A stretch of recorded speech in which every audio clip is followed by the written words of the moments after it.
Hey guys, I know it's already close to May of 2022, but I really wanted to just make this video recapping my gaming experiences I had in 2021, highlighting the games I played last year, as well as all the things I'm looking forward to this year.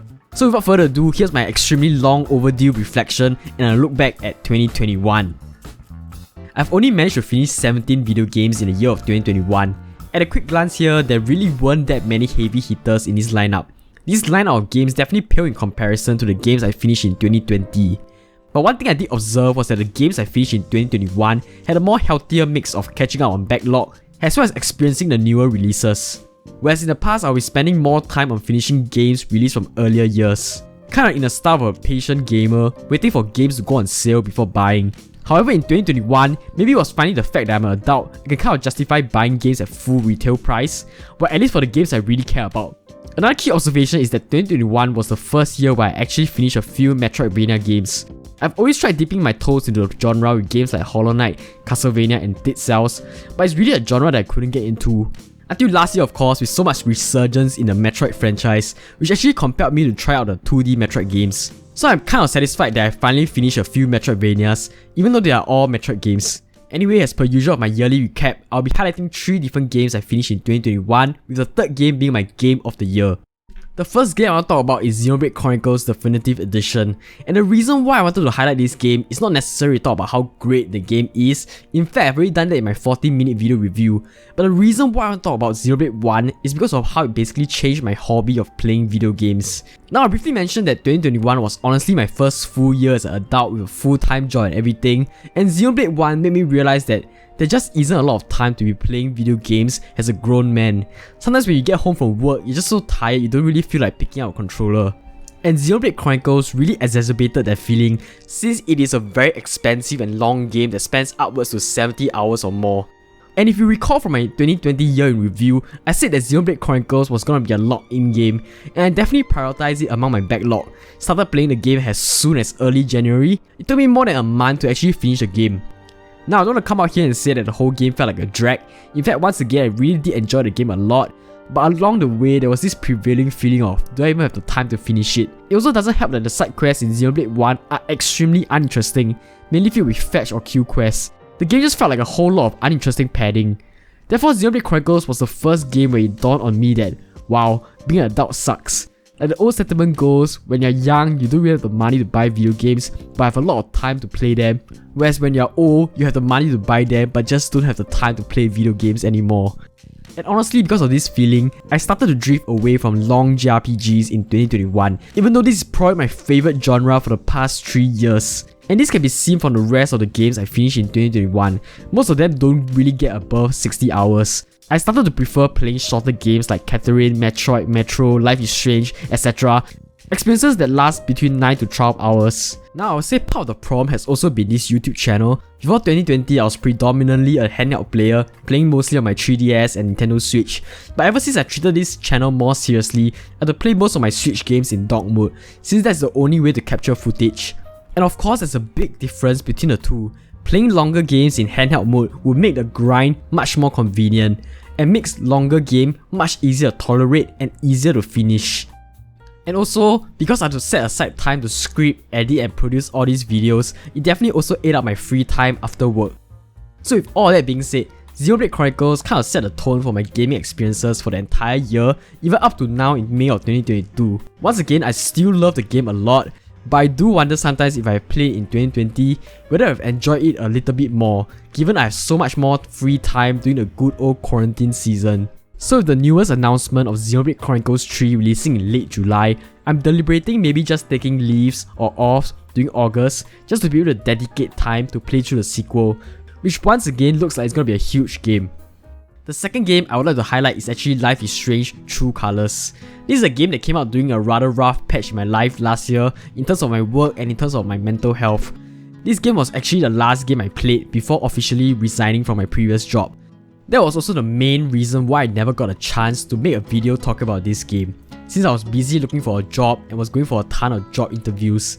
So I didn't have the time nor the motivation to script and produce a video. And thus, I think this is a perfect time to finally share some of my thoughts about Life is Strange True Colors. If you know nothing about this game, Life is Strange True Colors is basically a small-scale story about a young girl with clearly a ton of trauma and baggage, escaping to a small countryside town known as Haven Springs, ultimately trying to settle down in this new environment and finding a place in it. The story touches on various very impactful themes, such as home, anxiety, and a human connection, with the main theme and gimmick being about emotions. So our protagonist Alex has a very powerful ability that allows her to perceive emotions at a very high level, allowing her to read and feel emotions of other people and even objects. And you get to use this ability in very interesting ways, especially during scenes with heightened stakes, such as an emotional outburst. And I think the story benefited and was more interesting because of this ability, especially how they managed to intertwine emotions into the different scenarios and characters. Speaking of characters, the characters in this game are very captivating. Since this is a small town, you're constantly interacting with the same few inhabitants of the town throughout all the chapters. Even the small throwaway characters get their moments to shine in between the big plot points. My favourite chapter as a result is chapter 3, as it really shows the bonds and connection formed within the town. Also, a big shout out to the presentation, especially the voice acting, as well as the facial expression. It really sells the performance of each character really well. This is especially true coming from the horrendous voice performance and disappointing presentation found in 12 minutes. I do find that the mystery aspect of the main plot to be lacking, as the plot points are very predictable. But once again, coming from 12 minutes, I much prefer a simple go-to mystery plot than a nonsensical, overly convoluted tale. Moreover, while the mystery of what happened in the inciting event in the first episode is a big plot point, it's more like a backdrop, a setup for the game's more poignant themes. It's not a big deal because it's not the focus. The focus is more on the characters and this small town, where you get to know everyone as you explore and relate to each one of their stories. And I really like the message and themes the game is going for. Especially like I alluded earlier, I played this game during a time where I was going through some hardship myself, basically resigning from work. I can definitely draw some parallels with Alex in that regard, in terms of starting anew and trying to find a new environment or a place to settle down, and all the feeling of anxiousness and uneasiness that goes along with it. As such, without spoiling too much, I'll say that I really enjoyed the ending, as it definitely made me both reflect on my own life as well as look forward to the bright future ahead. Speaking of reflecting, I just want to take this opportunity to reflect on some of the goals I set in my 2020 recap video and see how they have all panned out last year. So my first goal was actually to buy and play more indie games. While this goal was clearly not met, I only played 2 indie games last year, being Say No More and 12 Minutes. Not gonna lie, both are pretty underwhelming experiences. I'll say I did enjoy Say No More, but I felt the price was way too steep for just a 2-hour experience with no replay value. But I can say it's at least a fun game. 12 Minutes on the other hand was just straight up awful. We'll get back to that game later on. Anyways, task for this year, I'm actually planning a full week or a month just focusing on playing only indie games. This is mainly due to the 2 recent Ukraine bundles I bought recently on itch.io and Humble Bundle, which both boasted a huge selection of indie titles that I've been looking to get into, so you can look forward to some sort of coverage from me. My second goal for 2021 was to start and finish Cyberpunk 2077. Throughout 2021, I did want to play Cyberpunk, but I don't know why my laptop can't seem to handle the game anymore after the numerous patches. So I highly doubt I'll even touch the game in the foreseeable future. It'll probably be a game I revisit in 3 to 4 years time. As far as my third goal is concerned, I'm still unable to get my hands on a PlayStation 5. Most retailers in Singapore don't even have a waitlist anymore, so I'll still be keeping an eye on any PlayStation 5 stocks in 2022, but I'll not be holding my breath. My fourth goal of catching up on 2020 Backlog games, this was a goal I kind of met partially, since I only managed to clear Xenoblade 1 and Tokyo Mirage Sessions because I prioritized them very early on in the year. But I still have a few very notable games left to clear from 2020. As part of my retro goal for 2021, I did finish one SNES game, being Super Metroid, and I do have a ton of things to say about it, so stay tuned for a Super Metroid video in the future. For goal number 6, being a consistent content creator. While it was tough last year like I said, I just couldn't find the time or motivation to work on this channel past August. But for this year, I hope to be able to publish 2 videos a month starting in May. I hope that this will be far more sustainable and doable in the long term. I'm still looking to get my first true milestone of 1000 subscribers. So here's the plan for my backlog in 2022. I have only one major theme. I'm gonna basically make 2022 the year of Zelda. I have 3 Zelda games I want to clear out my backlog. So top of the list is a remaster that came out last year, The Legend of Zelda Skyward Sword. This is a game I pre-ordered last year, but I just couldn't fit my schedule to play it. since I was also waiting to get my hands on the highly anticipated Grade A Satanic Chronicles, and I didn't want to potentially mess up the playtime of that. So I definitely want to prioritize Skyward Sword this year. I also want to finish The Legend of Zelda Wind Waker. This game has been in my backlog for an entire decade. And you know, for the past few years, I've been waiting so long for Nintendo to port the HD version from the Wii U to the Switch that you know what, I'm done waiting for the port, I'm just gonna play on the GameCube. Lastly, I want to finish Hyrule Warriors Age of Calamity just to get myself ready for the sequel to Breath of the Wild coming out next year. Of course, if I have the time, I'll also be looking into other Zelda games, mainly the DS titles, Phantom Hourglass and Spirit Tracks, and even the Oracle games on the Game Boy Color. But these 3 games right here will get the most priority first. Other notable games I will also be looking to clear off my backlog are the rest of the 2D Metroid games, Metroid Fusion and Metroid Dread, the Halo campaigns in the Master Chief Collection, and the Metro series. Of course, there are also a ton of new games that are coming out this year that I'm incredibly excited about. Xenoblade Chronicles 3 is one I briefly mentioned a moment ago, Bayonetta 3, AI the Somnium Files Nirvana Initiative, and the Pokemon 9th Generation.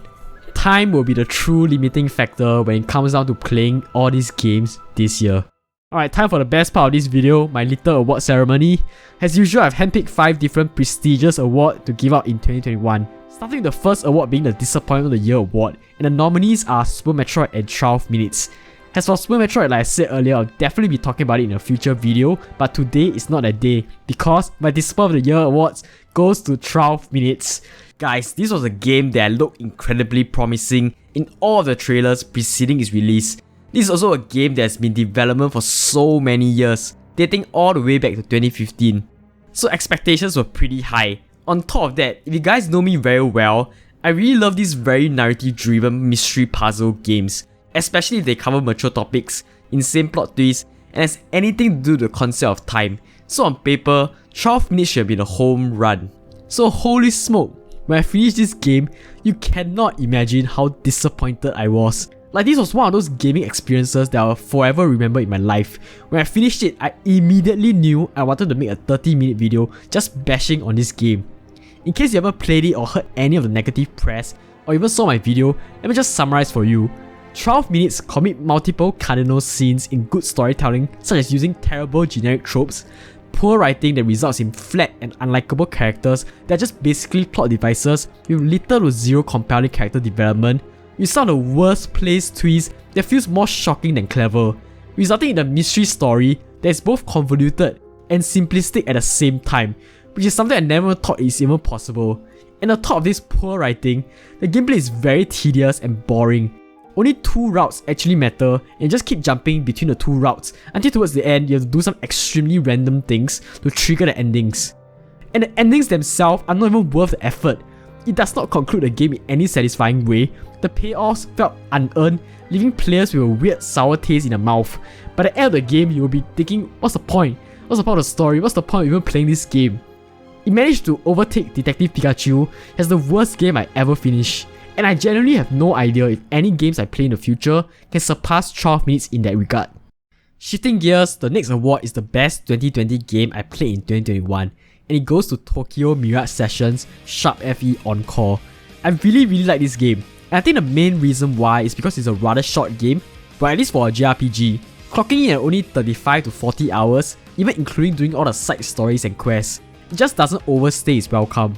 And it's also one of the more creative and unique JRPG with a very zany premise and setting. For those who are unaware, this is a JRPG but your main party is filled with idols.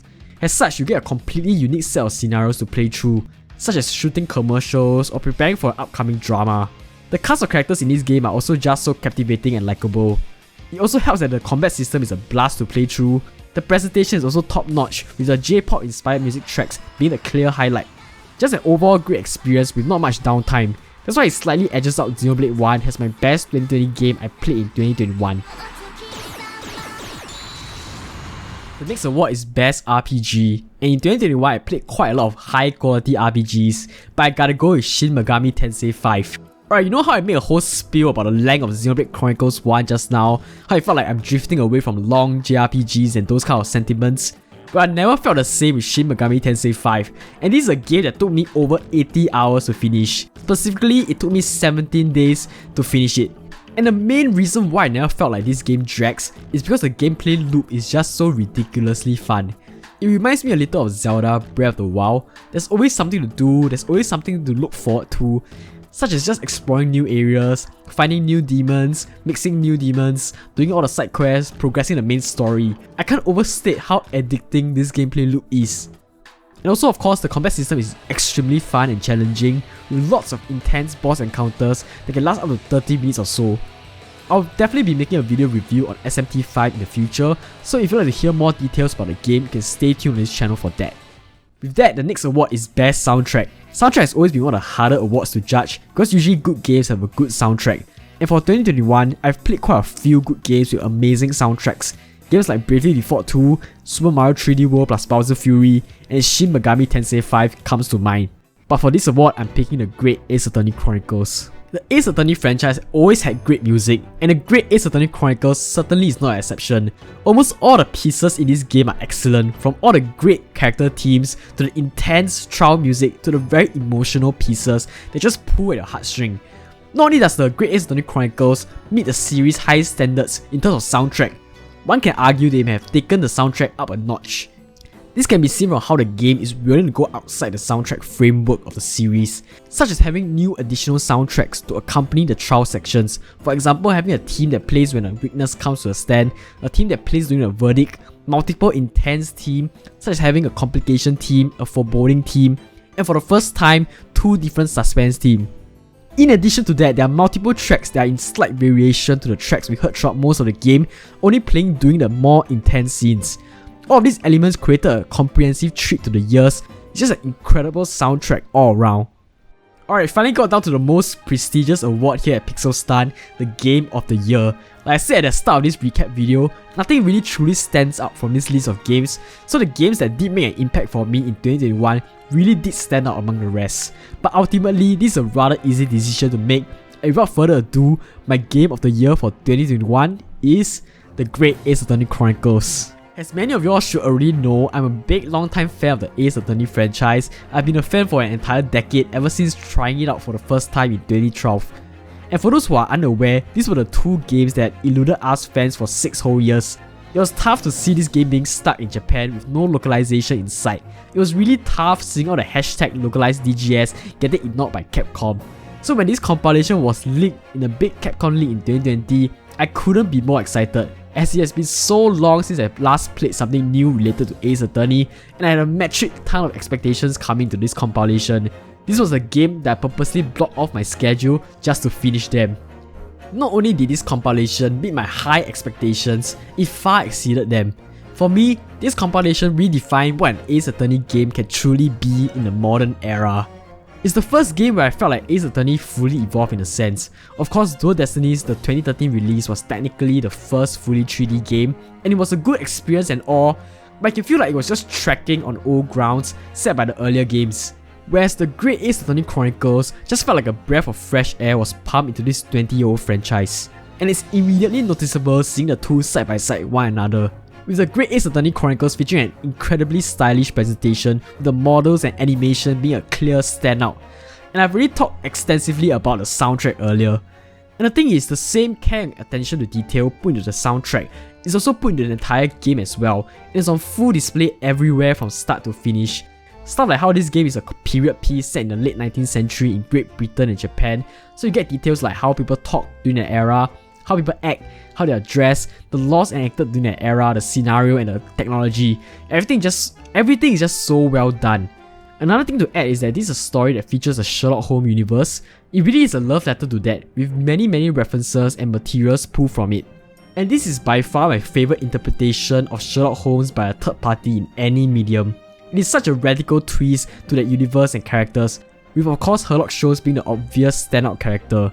Without spoiling much, I will just say some of the ways this game twists expectations with regards to what you already know about the Sherlock Holmes universe is just extremely clever. Speaking of clever, the writing in this game is just as excellent as the other games, accentuating each of the great colourful characters found in the 2 games. Because this game takes place way in the past from the main Ace Attorney games, you get to enjoy a brand new story with interesting characters from the time period. As such, these 2 games kind of reminded me of my experience with the original trilogy 10 years ago. where I was finding new characters, experiencing a new story with no baggage of old characters or any hanging story threads to finish. In addition to the new setting, another reason why this game feels fresh is because just like how the soundtrack is willing to diverge from the series' formulaic approach, the way they structure the episodes in this compilation is also quite different from the main games. So there was a constant feeling of mystery in the air as you have no idea where the story might go. Anyways, I'll just say if the Great Ace Attorney Chronicles is any indication of the direction and quality the series is going to be in the future, I cannot be more excited to see more of Ace Attorney beyond 2021.